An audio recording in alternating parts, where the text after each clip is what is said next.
The column chart, or more commonly known as the bar chart, is probably one of the most common ways to visualize your data. In this video, I'm going to show you step by step how you can use bar charts in Power BI, how to select the right bar charts for you, and how you can use formatting options to get them to look exactly how you want it. And make sure you stick around to the very end where I go through some tips on best practices that I follow when I use these types of charts. So without further ado, let's get started.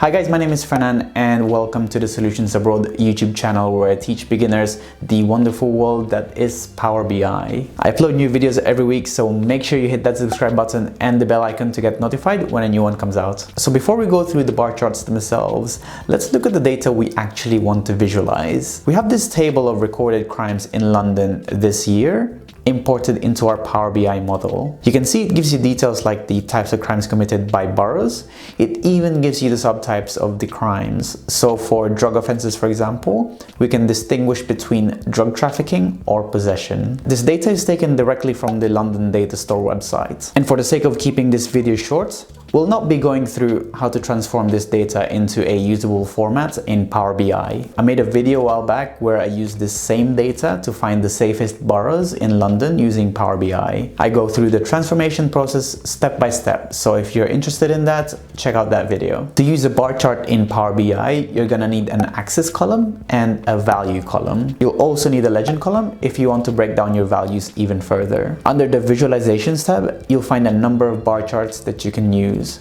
Let's go through some examples so I can show you what the differences are. If you select the stacked column chart and drag borough to axis and number of crimes committed to values, you will see that now you have a bar chart of each borough and the number of crimes committed there. Now if you drag crime type under legend, it will give you a breakdown of those crime types by color coding inside the bars. So stacked bar chart just means that your legend values are stacked on top of each other. So in this case, we want to see the total number of crimes broken down into crime type.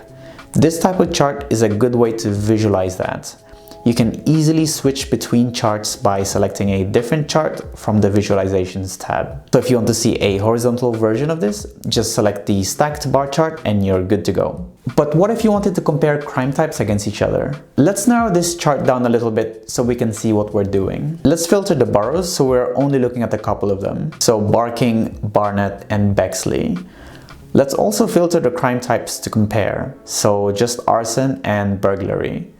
Now let's switch this chart into a clustered bar chart. Because we narrowed down our data, our chart is a lot easier to look at now. A clustered bar chart simply means that your legends are side by side instead of stacked on top of each other. This is useful, for example, if you wanted to show the difference between two different categories. In this case, we can see that Barnet has a high number of burglary compared to arson. Similar to the stacked bar chart, you also have the option to visualize these bars either horizontally or vertically, depending on how you want to present the data. The last type of bar chart that we can use is the 100% stacked bar chart. This lets you see your data distribution in percentage for each bar. You'll see that when I switch this chart, every bar is showing 100%.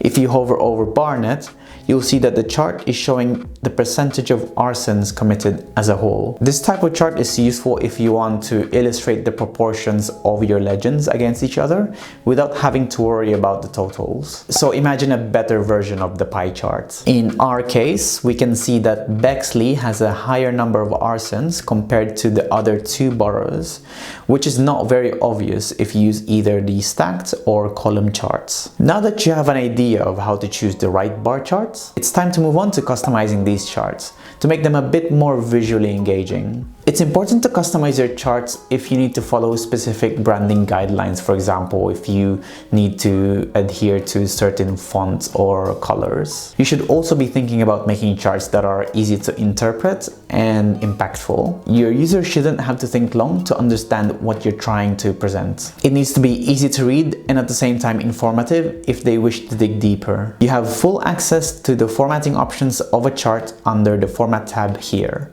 It gives you a ton of options that you can customize on the bar chart. Obviously, different visuals have different options to choose from, but they can also be found in the same Format tab area. You can control things like your legends if you have them, so where it's displayed, its font, its colors.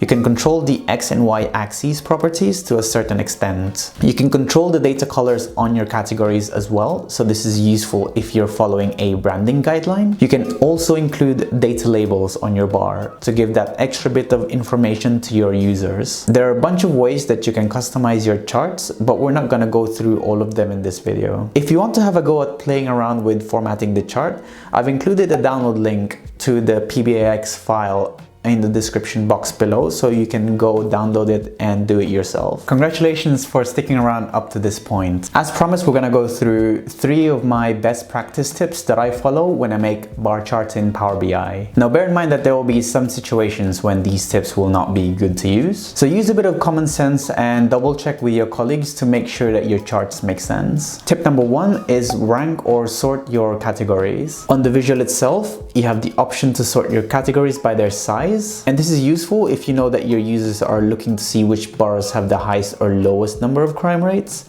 or if they're looking to just see a specific borough and want to see how it ranks against the other ones. Remember that the easier it is for your users to get information out of your charts, the more likely they are to engage with your reports. Also, this doesn't apply if you have sequential data on your axis, so dates for example.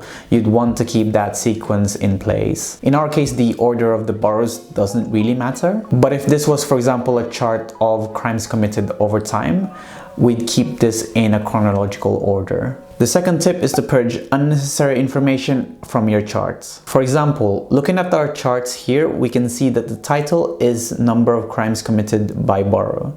This tells us that this chart will be showing us number of crimes committed by borough. So it's a bit redundant to keep both the X and Y axes titles, since we already know what the chart should be showing. The axes themselves are already self-explanatory. I also personally prefer using data labels, where we add the actual value on the chart. It just gives a far more accurate number that the users can reference. As you can tell, I'm a big fan of the minimalist approach, so the more I can do to make the charts a little less busier, the better. My third tip is to use data colors to your advantage. Earlier we briefly touched on being able to control the color of your data bars from the Format tab. Power BI lets you customize the categories individually, so as I said before, you can follow your company's color schemes or branding. If we step it up even further, if you click this function button, it gives you the ability to do some conditional formatting to your data bars. You can write some basic rules that your data needs to meet, or you can set the data bars on a diverging color scale. This is useful for situations like if you want to assign red to those boroughs with over 15,000 crimes committed, yellow to those boroughs between 15,000 and 10,000, and green to those below 10,000. This kind of formatting really helps with storytelling, especially if you're trying to highlight certain parts of your charts. And that's everything for this video. We covered how to add bar charts to your reports, how to choose the right bar charts for your data, how to format your bar charts, and some of the best practice tips that I follow when I make bar charts. I hope this video helped you feel a little bit more confident in using bar charts in Power BI. So what did you think? Did you have another tip that you think would help? Or did you think this video was too basic? Let me know in the comment section below. Give this video a like if it helped you. It's the best way to let me know that you enjoy this type of content. Get in touch if you have any suggestions or feedback. I'm always looking for ways to improve these types of videos. Thank you so much for watching this video. See you guys again on the next one.